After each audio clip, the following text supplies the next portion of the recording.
Oke, baik. Kita akan beralih ke pertanyaan yang ada di chat room. Nah, ini ada yang japri saya, karena japri saya tidak sebut namanya ya, karena memang pertanyaannya dia pengennya rahasia, kira-kira gitu. Saya ingin tahu pandangan Bapak Sam soal penyembahan dan bahasa roh. Di manakah letak pentingnya? Ya, saya takut bertanya secara langsung karena ini hal yang sensitif. Gitu. Itu sebenarnya ini Pak, di buku saya ini panjang lebar sudah saya jelaskan. Apologetika Karismatik ini adalah buku teologi sistematik pertama di Indonesia. Teologi sistematik tentang karismatik. Pertama di Indonesia. Ya. Nah, ini panjang lebar saya jelaskan di sana termasuk manfaat bahasa roh. Begini Pak, bahasa roh itu adalah salah satu karunia dan tidak semua orang berbahasa roh. Itu yang perlu Bapak ketahui. Ya, bahasa roh itu adalah karunia roh dan tidak semua orang berbahasa roh. Tetapi kalau kita berbahasa roh, kita akan mendapatkan manfaat untuk membangun diri kita sendiri, gitu. Makanya kalau orang berbahasa roh tidak disertai dengan tafsiran, sebaiknya dia berdiam diri atau mengecilkan suaranya. Tetapi di dalam komunitas yang semuanya berbahasa roh, yang sudah mengerti, silahkan saja menurut saya mereka berbahasa roh. Karena mereka mengerti semuanya. Tapi kalau orang yang tidak mengerti, mereka akan bilang ini orang-orang gila berbicara apa ini, kan begitu. Ya, makanya Paulus katakan di tengah pertemuan umum, ya usahakan untuk orang-orang hanya berbahasa roh kalau ada terjemahannya. Bahasa roh itu bermanfaat. Kalau tidak bermanfaat, maka ajaran Paulus tentang yang normatif di 1 Korintus itu, dia tidak akan mengatakan bahasa roh itu berguna untuk membangun diri sendiri. Tidak mungkin kalau tidak ada manfaatnya. Maka saya sangat percaya, Paulus ketika katakan, ketika orang berbahasa roh yang membangun diri sendiri, ya memang begitulah. Dia sedang membangun diri sendiri ketika dia berbahasa roh. Dan apa yang salah dengan membangun diri sendiri? Tidak ada. Malah baik, betul enggak? Karena ketika dia berbahasa roh, dia sedang berkomunikasi dengan Allah, begitu. Rohnya yang sedang berkomunikasi. Nah, tetapi ini akan membangun jemaat sama dengan nubuat kalau bahasa roh itu disertai dengan tafsirannya sama dengan nubuat. Jadi jika pertanyaan tadi, apa manfaat bahasa roh? Manfaat bahasa roh membangun diri sendiri. Apa manfaat bahasa roh? Manfaat bahasa roh kalau disertai dengan tafsirannya membangun jemaat. Apakah bahasa roh masih ada? Masih ada, karena Roh Kudus masih ada. Bersihin. Ya. Oke. Oke. Ya, mungkin karena di dalam Zoom ini kan kita terdiri dari berbagai macam latar belakang denominasi ya. Nah, mungkin saya persilahkan Pak Thomas mungkin bisa menyampaikan juga. Ya, saya kira penjelasan Pak Samuel tadi sudah cukup jelas ya. Memang kita tahu di dalam kalangan gereja-gereja ada perbedaan-perbedaan penafsiran. Nah itu ya kita persilahkan saja mereka memiliki pengertian yang apa ya. Karena ini area tertentu yang jangan sampai merusak ke persekutuan dan persatuan kita ya. Betul Pak, itu tidak esensial Pak. Betul. Setuju. Roh Kudus itu sendiri esensial, tapi karunia-karunia itu kan tidak bisa dipaksa, itu kan pemberian Allah. Iya. Jadi orang yang tidak dikarunia bahasa roh jangan dipaksa berbahasa roh, Pak. Iya.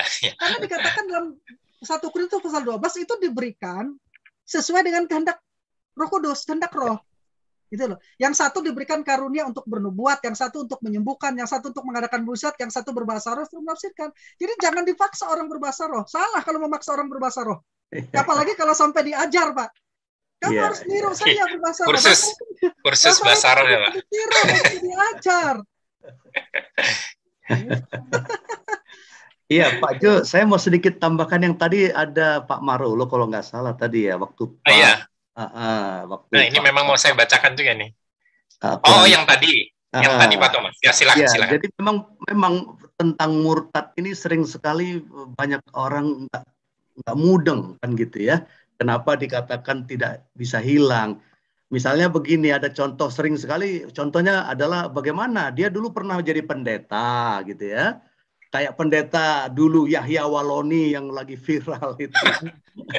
Nah, dari penjelasan Pak Sam tadi sebenarnya sudah jelas. Berarti pada saat dia jadi pendeta itu, dia bukan pendeta asli, pendeta palsu kira-kira gitu ya. Karena dia belum pernah menjadi anak Tuhan yang sebenarnya gitu loh. Walaupun pendeta ya Pak ya, jabatannya. Walaupun pendeta, kira-kira gitulah Pak. Jadi kalau ada pendeta yang tiba-tiba berubah menjadi ustadz gitu, pemikiran kita sering berkata, dia pasti murtad itu, apakah keselamatannya hilang kan gitu. Jadi kesimpulannya, dia itu belum pernah jadi pendeta yang sejati, dia belum pernah menjadi anak Tuhan yang sejati. Pada waktu dia jadi pendeta itu, dia belum pernah lahir baru, belum pernah percaya Yesus sungguh-sungguh, kira-kira begitulah ya. Ya, betul. Okay. Tapi selama masih hidup tetap punya kesempatan gitu ya, punya atau Mas ya. Kalau dia bertobat dan percaya Yesus sepenuhnya. Ya. Oke, baik. Makasih Pak Thomas untuk tambahannya. Nah, ini dari Bro Marulup Evander ini tadi ya. Ini perlu diklarifikasi lagi nih berarti Pak Sam ini ya. Karena mungkin belum benar-benar paham. Mau nanya Pak, jadi kalau keselamatan tidak bisa hilang, bukankah itu seperti penganut paham hyper grace? Atau bagaimana Pak? Mohon pencerahannya. Nah, ini perlu diulang kembali nih penjelasannya. Sekarang kita definisikan apa itu keselamatan itu dulu. Orang seringkali tidak mengerti keselamatan itu apa sih. Keselamatan itu adalah penanaman, pemberian hidup kekal kepada orang berdosa. Gitu. Penanaman, pemberian hidup kekal kepada orang-orang yang berdosa ini. Ya. Jadi kalau pemberian hidup kekal sudah diberikan, kalau hidup kekal itu bisa hilang, kan berarti orang itu memang tidak selamat lagi namanya dong. Ya. Jadi yang namanya pemberian hidup kekal itu sendiri saja tidak akan kekal kalau bisa hilang gitu. Ya. Jelas sekali. Yang namanya diselamatkan itu adalah penanaman hidup kekal di dalam kita. Jadi roh kita yang mati ini kan dihidupkan kembali gitu. Nah, kalau hidup kekal ini bisa hilang, maka dia bukan hidup kekal lagi. Nah, kadang-kadang orang tidak paham apa itu keselamatan itu. Keselamatan itu adalah pemberian, penanaman hidup kekal, hidup baru. Ya, kepada seseorang. Artinya dia yang tadinya mati secara rohani sekarang dihidupkan. Itu artinya dia selamat. Itu dari aspek Tuhan. Tuhan menanamkan hidup kekal kepada orang itu. Penanaman hidup baru seketika. Tapi dari aspek kita, dari sudut pandang kita percaya dalam hati dan kita mengaku dengan mulut kita. Cuman pembahasannya beda. Dari sudut pandang Allah, penanaman hidup baru. Dari sudut kita, percaya dalam hati dan mengaku dengan mulut kita.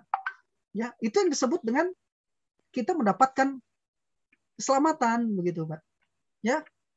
Nah, saya tidak mengerti apakah itu hipergris atau bukan. Karena yang masalah hipergris dengan tidak hipergris itu bukan masalah sekali selamat tetap selamat, itu tidak. Sekali selamat tetap selamat itu bukan hipergris, bukan ajaran hipergris. Ya. Itu adalah ajaran Alkitab. Ya. Itu ajaran Alkitab, bukan ajaran hipergris. Dan itu bagaimana bisa? Ya, coba tolong dibaca di Yohanes pasal yang ke-10. Saya tayangkan ayatnya. Saya akan tunjukkan 2 ayat saja yang menyatakan bahwa keselamatan kita itu terjamin. Tidak bisa hilang. Yohanes pasal 10. Ayat yang ke-28. Saya bacakan ya, Pak. Okay. Dan aku memberikan hidup yang kekal kepada mereka, dan mereka pasti tidak akan binasa sampai selama-lamanya, dan seorang pun tidak akan merebut mereka dari tanganku. Nah, dan aku akan memberikan apa? Hidup kekal. Hidup kekal itu kan lawan dari binasa.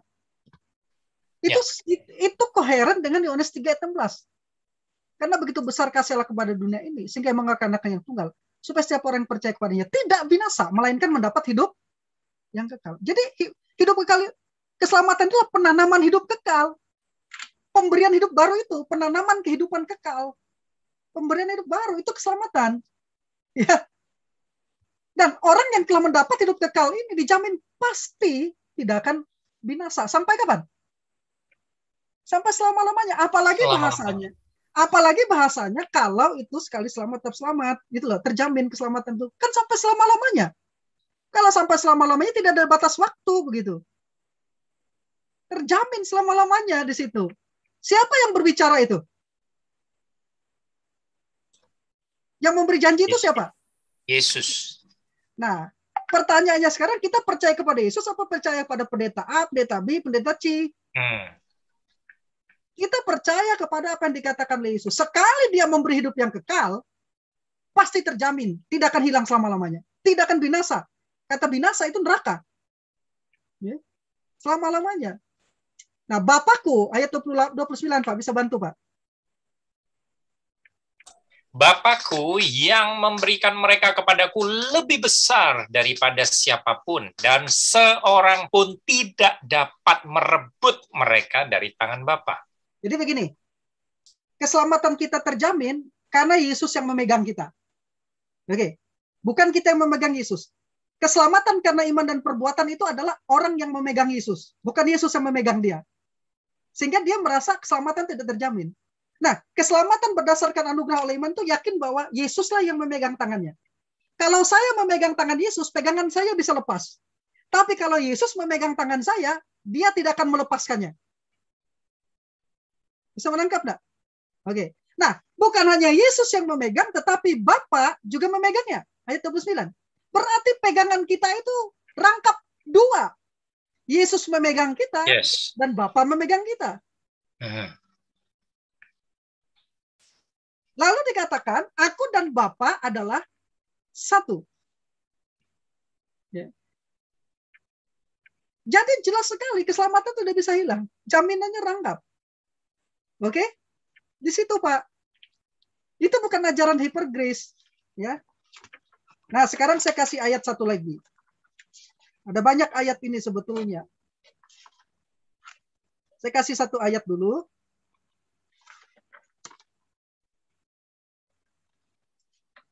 Saya di luar Injil saya kasih. Ini, Roma pasal 8, ayat 33 sampai 39.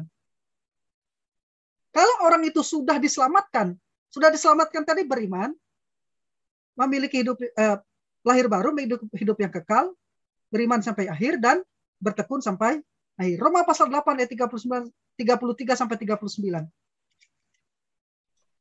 Dibaca semua, Pak? Ya. Oke. Siapakah yang akan menggugat orang-orang pilihan Allah? Allah yang membenarkan mereka? Stop situ dulu. Siapakah menggugat orang-orang pilihan Allah? Orang pilihan Allah ini adalah orang yang sudah diselamatkan, Pak. Ya? Ya. Oke, terus lanjut. Allah yang membenarkan mereka, siapakah yang akan menghukum mereka? Kristus Yesus yang telah mati, bahkan lebih lagi yang telah bangkit, yang juga duduk di sebelah kanan Allah, yang malah menjadi pembela bagi kita. Siapakah yang akan memisahkan kita dari kasih Kristus? Penindasan, atau kesesakan, atau penganiayaan, atau kelaparan, atau ketelanjangan, atau bahaya, atau pedang? Seperti ada tertulis, oleh karena Engkau, kami ada dalam bahaya maut sepanjang hari. Kami telah dianggap sebagai domba-domba sembelihan. Tetapi dalam semuanya itu kita lebih daripada orang-orang yang menang oleh Dia yang telah mengasihi kita. Sebab aku yakin bahwa baik maut maupun hidup, baik malaikat-malaikat maupun pemerintah-pemerintah, baik yang ada sekarang maupun yang akan datang, atau kuasa-kuasa, baik yang di atas maupun yang di bawah, ataupun sesuatu makhluk lain, tidak akan dapat memisahkan kita dari kasih Allah yang ada dalam Kristus Yesus Tuhan kita. Nah, apalagi itu bahasanya kalau tidak mengatakan keselamatan kita terjamin, tidak bisa hilang. Kalau memang kita sudah memiliki keselamatan yang sejati. Jadi bukan hyper grace, bukan sama sekali. Itu adalah ajaran Alkitab. Ya. Saya kira itu. Ada banyak ayat lagi. Ya. Itu, Pak. Silakan lanjutkan. Oke. Sudah ya. Oke, baik. Saya percaya clear ya, udah clear banget jawabannya. Nah, saya bingung ini mana yang lebih dulu, yang caturun atau yang angkat tangan, tapi mungkin saya dahulukan yang angkat tangan deh ya. Silakan Bapak Triwaryanto bisa membuka mic-nya, videonya untuk bertanya. Silakan. Baik Pak, terima kasih untuk waktunya yang diberikan kepada saya. Ya. Salam kenal Pak Sam. Salam kenal Pak Triwaryanto. Saya di Semarang ini. Oh, di Terima Semarang. kasih. Saya punya banyak teman di Semarang. Puji Tuhan, kapan ke Semarang bisa mampir Pak, kontak-kontak ya Pak. Oh ya, saya beberapa kali ke Semarang Pak. Ya. Kapan lah nanti kalau datang bisa ngopi bareng gitu. Siap. Iya, terima kasih Pak Leonardo sudah izinkan saya untuk mengikuti. Sangat senang sekali ini dengan pengajaran yang disampaikan oleh Pak Sam. Nah, Pak Sam, ini yang jadi permasalahan mungkin dari teman-teman yang ada itu juga saya nggak tahu dengan pergumulan yang Ya, ada. Pak. Nah, yang pertama sih saya berbicara mengenai keselamatan tadi. Nah, saya seringkali mengajarkan kepada jemaat kapan kita menerima hidup kekal. Ya, orang berpikir kita terima hidup kekal nanti kalau ke surga. Tapi dalam Alkitab dikatakan barang siapa percaya kepadanya tidak binasa melainkan beroleh hidup yang kekal. Jadi Iya. saya percaya bahwa saat kita percaya disitulah kita terima kehidupan yang kekal.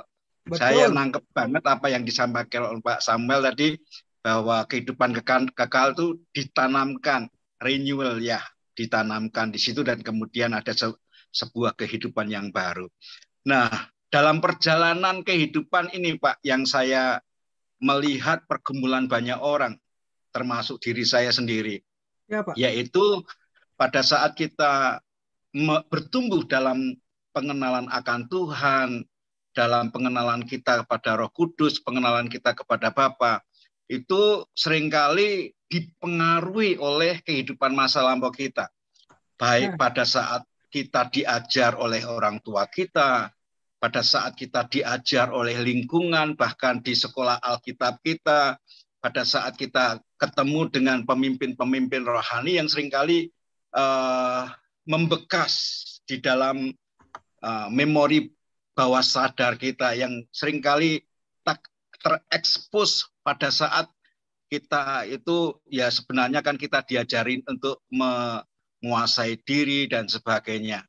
Dan dalam pertumbuhan kita dengan Tuhan bukannya on off ya, tetapi seringkali dipengaruhi oleh jiwa kita ini sendiri. Ya mungkin ini yang saya perlu dengar apa yang ada di dalam pengertian Pak Samuel, karena saya percaya sih dosa kita masa lampau, dosa kita yang saat ini, dosa kita yang akan datang sudah ditebus oleh kuasa darah Yesus. Betul. Dan kita percaya itu. Nah, ini yang terjadi di dalam proses pertumbuhan pengenalan akan Tuhan yang seringkali kita dipengaruhi oleh pemikiran atau pengajaran-pengajaran di masa lampau. Sekalipun kita sudah mengampuni, sudah melepaskan dan sebagainya. Mungkin kita perlu dengar dari Bapak Samuel. Terima kasih Pak Sam. Tuhan berkati. Saya sangat tertarik tentang hidup kekal itu tadi, Pak. Karena ini orang banyak belum paham. Ya, saya ingin jelaskan tentang hidup kekal itu dulu ya. Karena itu saya rasa itu sangat penting sekali. Terima kasih Bapak sudah menjelaskan sekaligus bertanya itu tadi. Saya sepakat dengan Bapak, hidup kekal itu kapan diterima? Saat ini. Saat orang percaya kepada Yesus Kristus. Saya akan tunjukkan itu dulu ya. Dan kalau sudah mendapat hidup yang kekal, tidak bisa batal, Pak. Hidup kekal bukan hidup kekal kalau bisa hilang. Ya.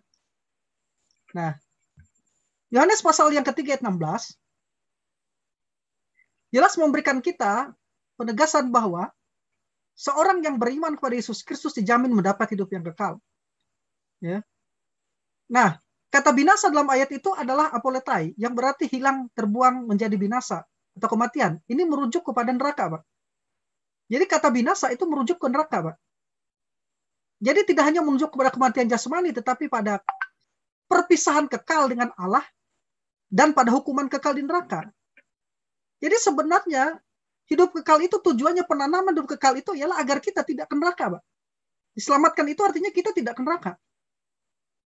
Mendapat hidup yang kekal. Nah, sedangkan frase Yunani tidak binasa dalam ayat itu adalah me apoletai, yang berarti tidak menjadi binasa. Frase Yunani beroleh hidup yang kekal, Yohanes 3:16 adalah al eke join ainion. Kata eke berarti mempunyai atau memiliki, dan kata joen berasal dari kata joe berarti hidup yang baru atau hidup yang telah diperbaharui. Sedangkan kata ainon itu menunjukkan kepada keabadian atau ketiadaan akhirnya, Pak. Itu yang dimaksud dengan hidup kekal. Nah, jadi menurut Yohanes 3:16, Allah memberi anaknya yang tunggal Kristus itu bukan hanya supaya setiap orang yang percaya kepadanya tidak binasa. Bukan itu. Tetapi untuk menyelamatkan dan memberi hidup kekal kepada mereka. Allah memberikan, kata memberikan itu sebenarnya juga berarti mengorbankan. Ya. Jadi Allah mengaruniakan, karena begitu besar kasih Allah sehingga mengaruniakan. Kata mengaruniakan di situ sebenarnya adalah kata mengorbankan, memberi atau mengorbankan juga. Maka Allah mengorbankan anaknya yang tunggal dan mati di kayu salib dengan tujuan apa? Mengaruniakan hidup yang kekal tujuannya kepada manusia. Sebab itu di dalam Kristus penanaman hidup baru itu adalah karya Allah.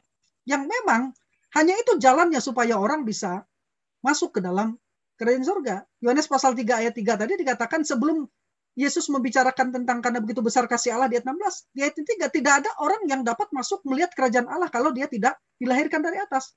Nah, dilahirkan dari atas inilah yang disebut dengan penanaman atau pemberian hidup baru. Itulah karya Allah sama sekali. Nah, jadi Allah mengorbankan, memberikan anaknya dengan mati di kayu salib dengan tujuan mengaruniakan hidup yang kekal, joen kepada manusia sebagai kontras dari apoletai atau kebinasaan. Nah, bagi kita hidup itu bukan hanya kronos, itu hidup ini di dunia ini, di masa kini, tetapi juga ainos, yaitu di masa depan. Karena diberikan kehidupan kekal oleh Kristus di dalam kekekalan. Nah, perlu diketahui bahwa yang ingin saya sampaikan di sini ialah bahwa ketika Yohanes menggunakan kata Joe, dalam Injil Yohanes itu muncul sebanyak 30 kali. Kata Joe, ya, itu muncul sebanyak 33 kali di dalam Injil Yohanes. Sedangkan kata Joen Ainon disebutkan sebanyak 17 kali. Penulis Injil Yohanes secara eksplisit menunjukkan dua pengertian dari memiliki hidup yang kekal. Nah, dua pengertian ini yang seringkali tidak dipahami. Pengertian yang pertama, kehidupan pada masa yang akan datang. Yaitu dibandingkan untuk hidup kekal pada akhir zaman. Dibangkitkan maksud saya pada hidup kekal. Jadi ketika berbicara tentang hidup kekal, maka yang dibicarakan adalah hidup kekal di masa yang akan datang. Ayatnya di mana? Yohanes pasal 6 ayat 40, ayat 54. Nah, yang kedua, kehidupan sekarang yang tersedia untuk setiap orang yang percaya kepada Yesus. Jadi kehidupan kekal itu kita terima saat ini, yang kita nikmati juga di dalam kekekalan nanti. Dengan demikian kehidupan kekal itu tidak bisa dibatalkan, tidak bisa hilang, Pak. Karena kita bukan hanya menikmati saat ini pada waktu kita percaya Yesus, tetapi juga menikmatinya di masa kekekalan. Kita tidak binasa. Binasa itu berarti neraka. Artinya neraka, bukan sekedar kematian fisik, tapi neraka, Pak. Ya. Nah, inilah yang harus kita mengerti. Ya, hidup kekal yang kita terima saat dalam Kristus adalah jaminan bagi kita untuk di kehidupan yang akan datang bersama-sama dengan Dia. Jadi dua pengertian itu sebetulnya. Ya. Jadi kalau kita hari ini menerima hidup kekal, nanti kemudian tiba-tiba ujung-ujung kita bisa hilang keselamatan, itu berarti kita tidak pernah mendapat hidup yang kekal sama sekali. Nah, ini yang orang seringkali tidak pahami. Saya kutip Profesor Leon Morris. Leon Morris mengatakan begini, pakar teologi perjanjian baru mengakui bahwa pada dasarnya Yohanes memakai kata Joen Ainon dengan maksud untuk menunjukkan kehidupan yang berlangsung pada masa yang akan datang. Kehidupan yang oleh orang lain dinanti-nantikan untuk zaman yang akan datang. Oleh Yohanes dibicarakan sebagai kehidupan yang sudah ada saat ini di dalam Kristus itu. Sekarang ini juga orang beriman mengalami hidup kekal itu. Tidak hanya untuk masa yang akan datang. Jadi mereka tidak perlu menanti sampai mereka mati baru mendapat kepastian hidup yang kekal. Tidak.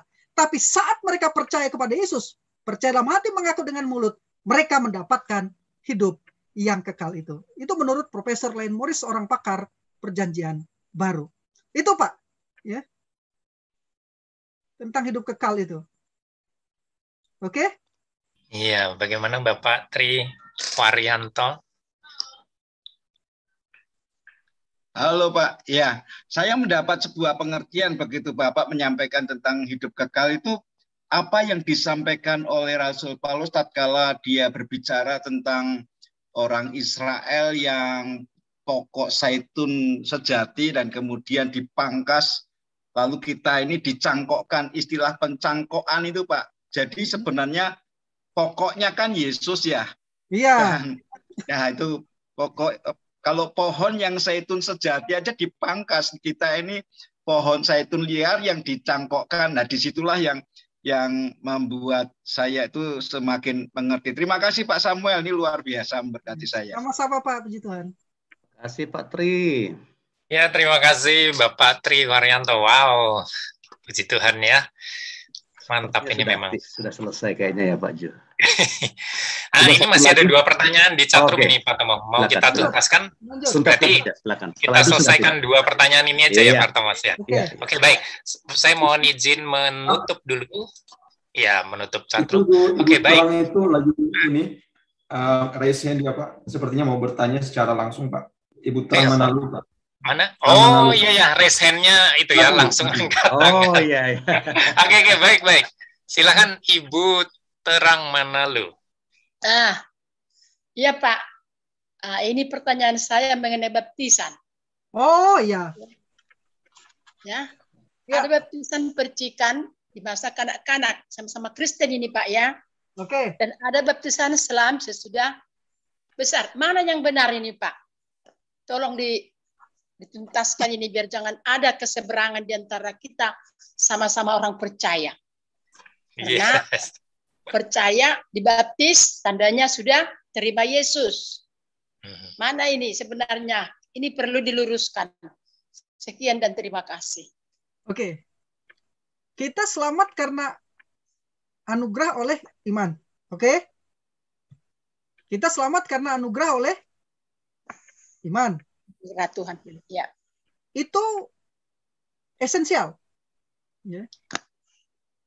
Nah, sebagai bukti bahwa kita telah percaya kepada Yesus dan mengakui dia sebagai Tuhan, deklarasi itu, maka kita harus mendeklarasikannya melalui apa yang disebut dengan baptisan. Ya.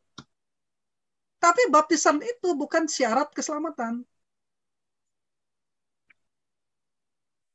Karena Paulus, Tuhan, apakah yang harus kami lakukan supaya kami selamat?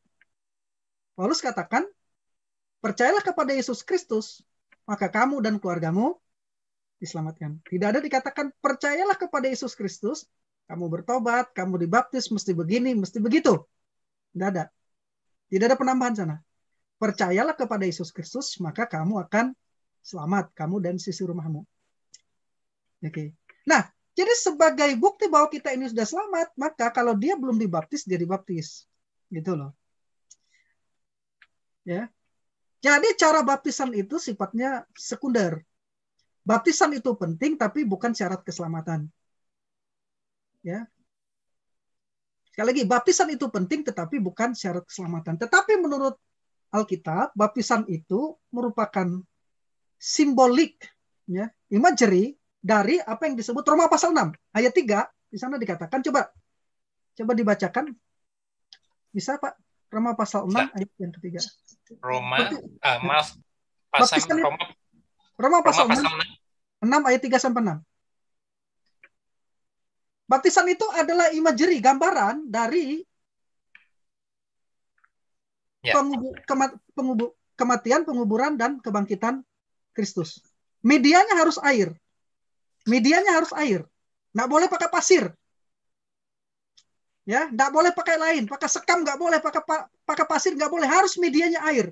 Karena itu media yang memang dijelaskan di dalam Alkitab. Jadi selama orang itu dibaptis dengan media air, dalam nama Bapa, Anak, dan Roh Kudus, ya, sah baptisan itu. Nah, tapi baptisan itu sendiri adalah merupakan imagery, lambang dari di sini.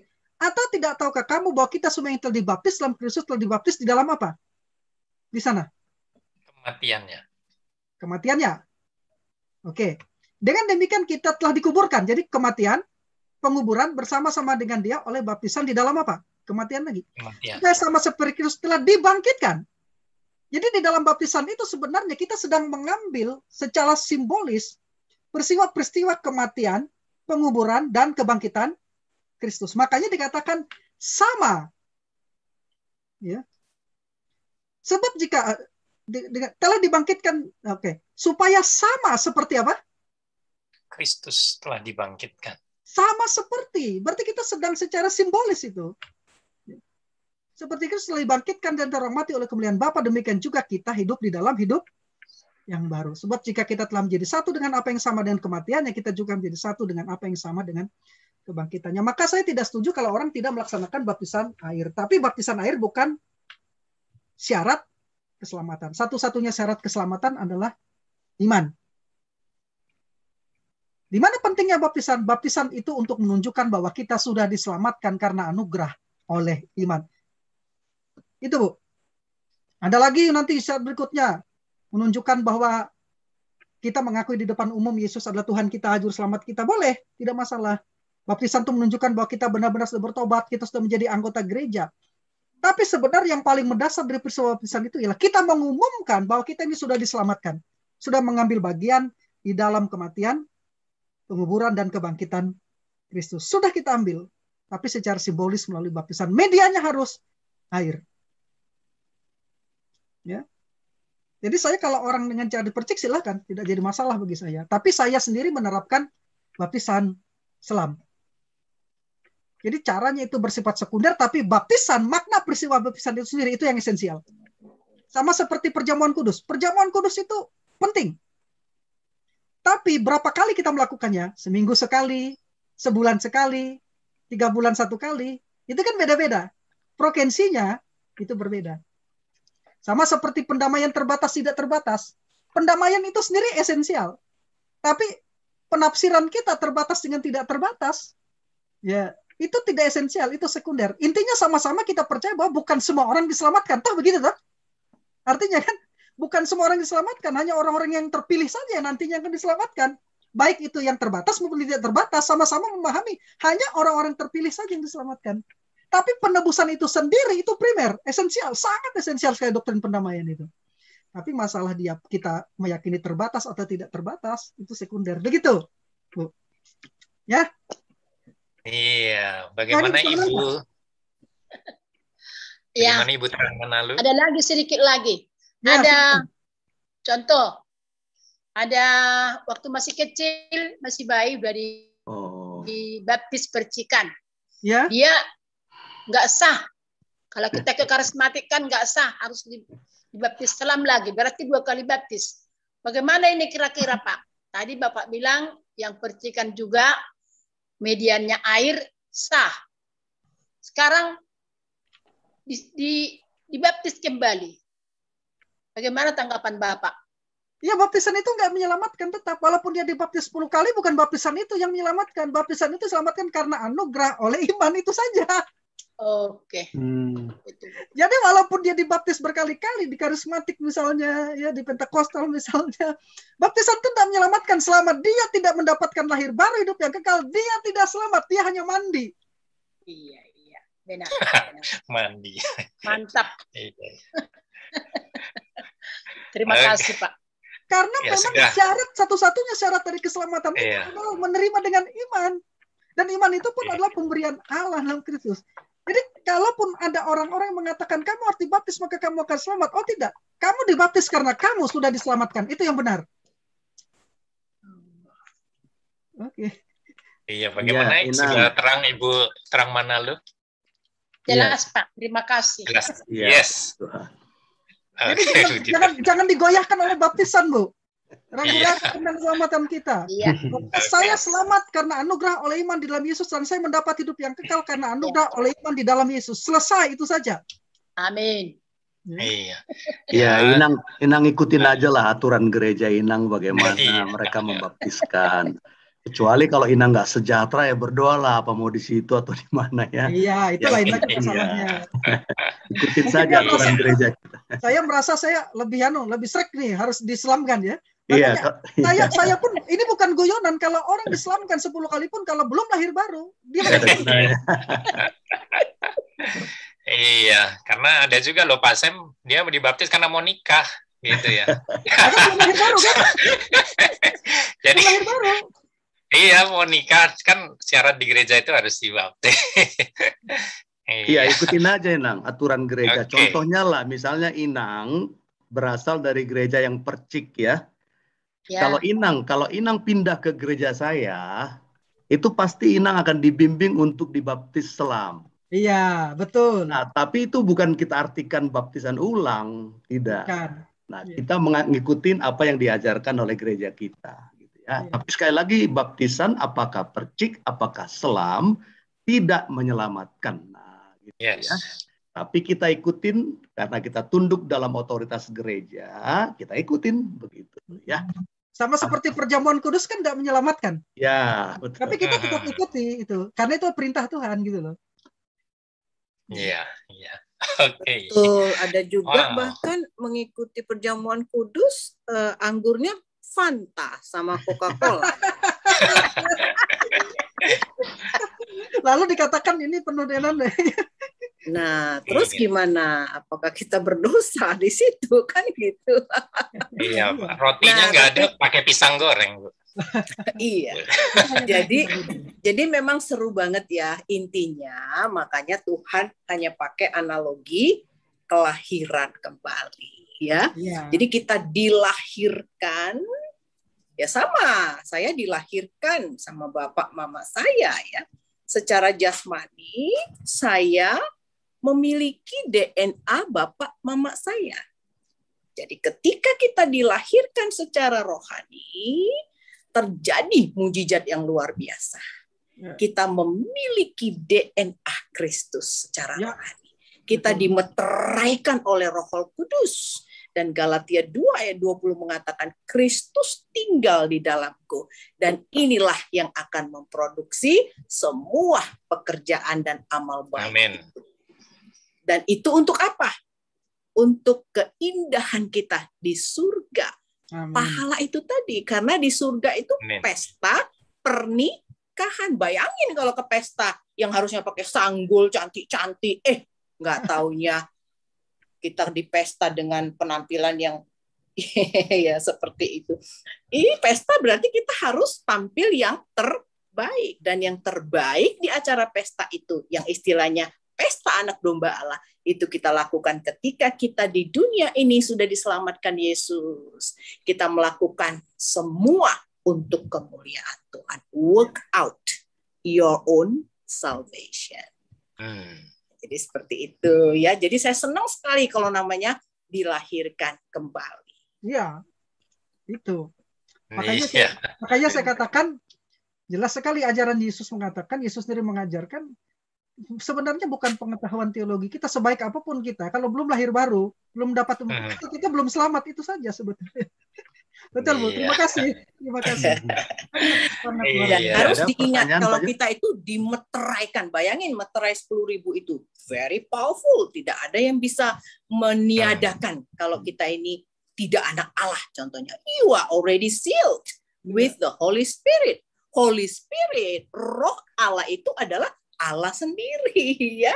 Jadi Christ lives in you. Itulah keindahan kita sebagai orang-orang percaya di dunia. Makanya kita disebut sebagai ambasador kerajaan. Wow. Thank you, Pak Sen. Ya, terima kasih Bu Roska sudah melengkapi jadi lebih clear gitu ya. Oke, baik. Kita tuntaskan ya Pak Thomas ya dua pertanyaan ini. Nah, pertanyaan ini sebetulnya ya sudah terjawab juga sih, tapi nggak apa-apa, saya bacakan lagi ya. Dari Pak Alex Gerson, bagaimana keselamatan dapat dikatakan bukan oleh perbuatan jika iman disyaratkan? Bukankah iman merupakan perbuatan? Apakah kita berkontribusi pada keselamatan pribadi kita? Silakan Pak Sam. Saya sudah jelaskan tadi di slide. Ya. Iya. Jadi secara kronologis, ya, iman dengan lahir baru itu terjadi bersamaan. Tapi secara logis lahir baru mendahului iman. Jadi lahir baru itu mendahului iman secara logis. Jadi kita ini kan sudah mati. Kalau orang mati tidak bisa menanggapi Allah. Efesus pasal 2 ayat 1 dan 2 sampai ayat yang ketiga. Mati kenapa? Karena total depravity, pelanggaran, kerusakan total kita sudah. Ya. Dosa asal original sin yang diwariskan dari Adam. Nah, orang yang mati ini tidak bisa menanggapi Allah begitu. Makanya semua tidak ada yang baik, tidak yang benar, tidak yang berakal budi, tidak ada yang mencari Allah, Roma pasal 3. Kalau Allah tidak menggerakkan dia. Nah, ketika peristiwa kelahiran baru inilah bersamaan dengan itu, ya, kita memang pada satu titik memiliki percaya, tapi bukan percayaan ini yang menyebabkan kita lahir baru. Bukan kepercayaan ini sampai titik ini. Tetapi Allah secara misterius yang memberikan kelahiran baru kepada kita, dan kelahiran baru inilah yang memampukan kita untuk mempercayai Yesus adalah Tuhan, dan mengaku dengan mulut kita bahwa dia adalah Tuhan. Jadi itu secara logis, tapi secara kronologis ini terjadi secara bersamaan gitu. Lahir baru dengan pengakuan iman kita. Jadi di situ tidak bisa dikatakan iman itu sebagai perbuatan, tidak. Itu juga pemberian Allah. Sehingga iman kita itu kita dihidupkan sehingga kita bisa respon terhadap anugerah itu. Gitu. Beda dengan pertobatan. Pertobatan adalah perubahan pikiran, tindakan kita. Dan pertobatan hanya bisa terjadi ketika kita beriman. Makanya pertobatan itu adalah buah dari iman. Maka di dalam penginjilan saya tidak minta orang untuk bertobat. Tidak. Percayalah kepada Yesus dan kamu akan diselamatkan. Kalau orang sudah percaya pasti diikuti dengan pertobatan. Itu. Jadi saya pernah ditanya oleh mahasiswa saya. Waktu itu saya mengajar apologetika karismatik. Pak, saya itu Pak, katanya, disuruh membuang ulos. Ulos itu apa ya? Iya, selendang Batak. Iya, saya bilang kenapa? Ada Pak, pendeta katanya. Waktu itu saya disuruh bertobat, buang ulos, buang segala macam. Dia bilang ulusnya kasih aja ke saya, yang paling bagus juga. Begini, jangan menyuruh orang membuang berhalanya kalau dia belum percaya Yesus, percuma. Jangan paksa orang bertobat kalau dia belum percaya Yesus, kalau dia belum terima kelahiran baru. Kalau orang sudah percaya Yesus, maka Yesus Tuhan, dia sudah menerima kelahiran baru, pertobatan akan mengikuti. Yakin saja. Saya kasih ilustrasi ini kemarin. Apa yang membedakan saya ini sebagai mahasiswa di sebuah universitas dengan yang bukan? Misalnya saya kan dari sarjana ekonomi saya, manajemen saya berasal dari Universitas Negeri Palangkaraya. Kami punya alma mater kuning, jas kuning. Ya. Dan kalau di FKIP itu harus menggunakan celana hitam. Kalau di Fakultas Ekonomi bebas saja. Tapi alma mater itu menunjukkan dengan atribut-atributnya bahwa saya adalah mahasiswa itu. Di situ begitu. Nah, pertanyaan saya, apakah dengan setiap orang yang beralma mater kuning itu pasti mahasiswa di situ? Belum tentu. Apa sebenarnya menjadi tanda bahwa orang itu adalah mahasiswa di Universitas Palangkaraya itu? Registrasi. Dia terdaftar di sana. Lahir baru itu menunjukkan bahwa kita sudah terdaftar, diselamatkan, terdaftar di dalam kerajaan surga. Nah, kemudian yang lain-lain, jaket kuning, tas, buku, melakukan aktivitas jam pelajaran, aturan-aturan dalam kampus itu boleh saya lakukan karena saya adalah mahasiswa di situ. Tapi apakah yang bukan mahasiswa boleh ke situ? Ya bisa saja dia datang nyelonong, tiba-tiba dia pakai baju kuning, nyelonong ikut belajar kampus tapi belum pernah terdaftar. Dia merasa mahasiswa tapi sebenarnya bukan mahasiswa, dia tidak pernah terdaftar di sana. Jadi yang esensial sebenarnya apa sih yang menyatakan seorang itu mahasiswa? Bukan alma mater kuning, bukan jam-jam kerja yang dia masuki, tapi terdaftarnya dia sebagai mahasiswa, itu yang pertama. Yang lain mengikuti dia, alma maternya, jam kuliahnya, dan lain sebagainya itu mengikuti status dia sebagai mahasiswa di situ, gitu loh. Nah, kekristenan itu begitu. Begitu kita lahir baru, segala sesuatu kewajiban ketaatan itu mengikuti kita, bukan untuk kita menjadi mahasiswa, tidak. Karena kita sudah jadi mahasiswa. Bisa menangkap enggak? Semua atribut-atribut kewajiban kita, ketaatan kita, amal kita, itu karena kita sudah menjadi warga kerajaan surga. Maka apapun yang warga kerajaan surga tuntut dari kita, itu yang kita usahakan lakukan. Oke? Itu ilustrasinya. Ya. Yes, oke. Terakhir Pak Sam. Sebelum nanti kita akhiri, ini wah luar biasa untuk 45 orang yang tetap dengan penuh haus ya untuk mendengarkan, untuk belajar. Ya, dari Pak Roni T. Oh, tadi sudah tanya, ini bertanya kembali nih, sekaligus penutup. Maaf, kembali mau bertanya Pak Sam, Pastor Sam, bagaimana dengan di luar Kristus, orang yang beragama Buddha, Hindu, bagaimana dengan keselamatan mereka, Pak? Silakan Pak Sam.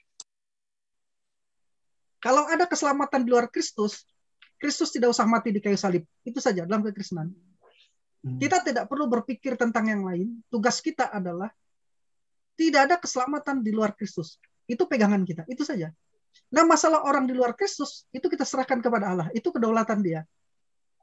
Kita hanya punya batasan-batasan kita. Batasan kita dengan tegas bahwa Kristus mati untuk penyelamatan kita. Ya. Dan tugas kita adalah memberitakan Injil sebanyak-banyaknya supaya orang diselamatkan. Ya. Ada hal-hal di mana kita, kadang-kadang orang terjebak untuk menjawab pertanyaan-pertanyaan yang memang tidak dijawab oleh Alkitab. Tapi secara pasti dijadikannya sebagai acuan. Saya tidak berani.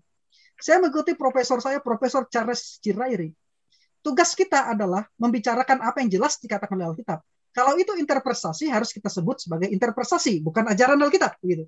tapi interpretasi teologis, bukan ajaran yang jelas. Satu-satunya ajaran yang jelas, keselamatan di bawah kolong langit ini tidak ada pada siapapun selain dalam Yesus. Kisah Rasul pasal 4 ayat yang ke-12. Kemudian Yesus berkata dalam Yohanes pasal 6 ayat yang ke-6, akulah jalan kebenaran. Jadi, Yohanes pasal 15 ya? Seorang 14. Yohanes pasal 14 ayat 16. Akulah jalan, kebenaran dan hidup. Tidak ada seorang pun yang sampai kepada Bapa jika tidak melalui aku. Kata akulah di sana dalam bahasa Yunani itu tulis dalam bentuk satu-satunya. Sebenarnya terjemahannya begini. Akulah satu-satunya jalan, satu-satunya kebenaran, dan satu-satunya sumber kehidupan. Itu sebetulnya. Bukan salah satunya. Kalau dia satu-satunya, I am the way. Akulah jalan satu-satunya. The way, satu-satunya jalan. Maka keputusan kita jelas mengikuti dia. Tidak ada jalan lain keselamatan. Hanya ada di dalam Yesus. Itu yang jelas. Kalau yang tidak jelas, ya kita tidak mengikuti. Itu saja. Jadi kita tidak bisa membicarakan orang-orang Hindu, Buddha, dan lain sebagainya. Menurut jalan mereka, mereka diselamatkan. Tapi menurut ajaran kita, konteks kitab suci kita, hanya orang yang percaya kepada Kristus, mengaku Yesus, percaya Yesus selama mati, mengaku sebagai Tuhannya, telah lahir baru, mendapat hidup yang kekal, beriman sampai akhir, bertekun sampai akhir, mereka lah orang-orang yang diselamatkan. Oke, itu saja. Saya tidak berani memberikan jawaban yang lain. Saya hanya memberikan jawaban yang jelas normatif dalam Alkitab. Wow, luar biasa ya. Makasih Pak Yonatan. Makasih Pak. Ya, tapi ada doktrin bahwa mereka juga beragama itu mereka selamat, Pak. Pernah saya ada rekan teman sekolah. Berarti kita diselamatkan karena agama dong. Mereka juga akan diselamatkan dari Pak. Walaupun beragama Buddha, Hindu, Islam, mereka juga tetap diselamatkan. Katanya gitu. Karena tidak mungkin bapak membuang anaknya. Karena mereka hidup. Jadi tinggal mereka untuk mendapatkan juga keselamatan. Tinggal pengakuan saja. Kalau begitu nanti kita masuk ke universalisme itu, Pak. Universalisme. Universalisme itu bukan pandangan Kristen, Pak. Keselamatan, pendamaian memang disediakan bagi semua orang, tapi tidak semua orang diselamatkan jelas. Karena keselamatan itu hanya bagi orang yang beriman, percaya kepada Yesus Kristus selama matinya dan mengaku dan mulutnya sudah lahir baru, berarti hidup kekal, beriman sampai akhir, bertekun sampai akhir. Saya tidak percaya. Universalisme itu justru berasal dari neraka, ajaran dari iblis, Pak. Universalisme, semua orang diselamatkan. Entah dia percaya Yesus atau tidak, tapi diselamatkan. Saya nggak percaya, Pak. Tapi dia seorang penginjil, Pak. Teman rekan sekolah saya, kakak kelas saya di Surabaya. Namanya saya nggak peduli dia penginjil atau apa, Pak. Saya hanya menerima apa yang diajarkan Alkitab. Tapi dia kasih tahu saya bahwa agama Buddha, Hindu juga mereka Islam diselamatkan, Pak, oleh Kristus nanti. Saya jadi bingung. Oh betul, Pak. Lebih baik Bapak jangan percaya kepada dia. Percaya kepada apa yang dikatakan Yesus. Iya. Oke, makasih, Pak. Karena Yesus terima kasih sudah. Hanya dia jalan kepada Bapak. Itu saja. Yes. Amin. Yes. Oke, makasih Pak. Terima kasih. Iya. Memang benar sih, selama masih ada nafas, ada kemungkinan diselamatkan, itu benar. Ada kemungkinan. Nah, gitu ya. Oke, makasih Pak. Salam kasih karunia selalu. Salam sehat. Salam sehat Pak Unang. Wow, luar biasa ya malam hari ini. 4 jam loh Bapak Ibu Saudara, kita di dari jam 6 sampai jam 10 ya. Ini sudah jam 21.57. Oh ya, silakan Pak Zem. Jadi sebenarnya karena kita yakin bahwa hanya dalam Yesus keselamatan, itulah yang memotivasi kita untuk gencar memberitakan Injil itu loh. Iya. Kita gencar saja. Seberapa banyak yang bisa kita, di mana saja, kapan saja. Penginjilan itu sederhana saja. Kita hanya memberitakan Yesus itu adalah Tuhan. Ya, dia adalah juru selamat. Dia datang mati bagi dosa-dosa kita. Dan kita tidak dapat membayar dosa kita, dia telah membayar secara lunas. Esensi dari Injil itu kan itu saja. Ya, kelahiran Yesus untuk menggenapi nubuat-nubuat dalam perjanjian lama, kehidupannya untuk menggenapi secara sempurna hukum Taurat, kematiannya untuk menanggung dosa-dosa kita, dosa-dosa seluruh dunia, dan kebangkitannya untuk memberikan pembenaran kepada kita. Ya. Itu esensinya. Kita perkenalkan, sampaikan saja, sederhana saja. Ya, kalau orang mendengarkan Injil, mendengarkan tentang Yesus, dia percaya, dia diselamatkan, dia mengaku, ya, dia mengaku, dia percaya dalam hatinya, dia mengaku dan mulutnya dia pasti diselamatkan. Nah kemudian baru dia bicara tentang pengajaran di dalam gereja lokal atau di komunitasnya gitu loh. Ya. Nah, ini justru eksklusif ini membuat kita semakin gencar memberitakan Injil. Keselamatan dalam kekristenan itu eksklusif. Hanya di dalam Yesus Kristus. Itu. Amin. Amin. Iya, baiklah. Terima kasih banyak ini Pak Pendeta Samuel Gunawan ya. Kita semua sungguh sangat diberkati ya, dan walaupun tadi juga sudah doa penutup, doa berkat, mungkin kita juga tutup kembali. Pak Thomas, silakan bisa menutup dalam doa. Baik, sekali lagi terima kasih Pak Samuel, terima kasih Bapak Ibu yang masih setia. Nanti kita atur lagi pertemuan seperti ini di masa-masa yang akan mendatang ya. Kita berharap Pak Samuel. Terima kasih juga sudah mengundang saya 2 kali. Oh, sama-sama Pak. Kami sudah diberkati oleh pelayanan. Saya juga bisa merasa senang karena saya bisa dipercayakan, dan semoga apa yang saya sampaikan benar-benar dapat memberikan suatu wawasan, suatu pemahaman sehingga kehidupan Kristen kita bisa lebih bertumbuh lagi ke depan. Baik. Terima kasih Pak Samuel. Mari kita berdoa ya. Bapa di surga, kami mengucap syukur kalau kami boleh kembali berdiskusi, belajar kebenaran firman Tuhan, khususnya tentang jaminan keselamatan yang Kau sediakan karena anugerah-Mu melalui iman kami kepada Tuhan Yesus. Terima kasih karena Kau menjamin keselamatan kami, memelihara keselamatan kami, sampai kami bertemu dengan Tuhan Yesus di surga. Terima kasih Tuhan untuk seluruh saudara-saudara kami yang masih hadir dalam Zoom Tanya Jawab ini. Berkati kami semuanya, berkati kawan-kawan kami pada malam hari ini ketika kami nanti istirahat. Tuhan juga menyertai kami, memulihkan kekuatan kami, dan besok kami boleh kembali beraktivitas seperti biasa di dalam anugerah Tuhan. Terima kasih Bapak sekali lagi untuk Pak Samuel yang telah Tuhan pakai untuk menjadi berkat bagi kami melalui Tanya Jawab ini.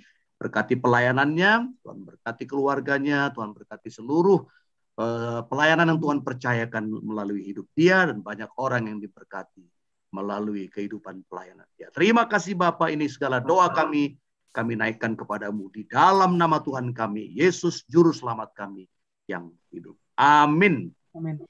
Terima kasih Pak Tom, terima kasih Pak Jo. Ya, terima kasih Pak Sam, luar biasa. Terima kasih Pak Sam. Terima kasih. Oke, terima kasih juga Bapak Ibu, saudara yang sudah hadir dan masih mengikuti. Sampai jumpa ya Bapak Ibu semua ya. Terima kasih Bapak Ibu sampai sejauh ini ya. Selamat malam ya. Saya pamit. Ya, oke, baiklah. Selamat malam Pak Sam. Berkati Pak Sam. Langsung kita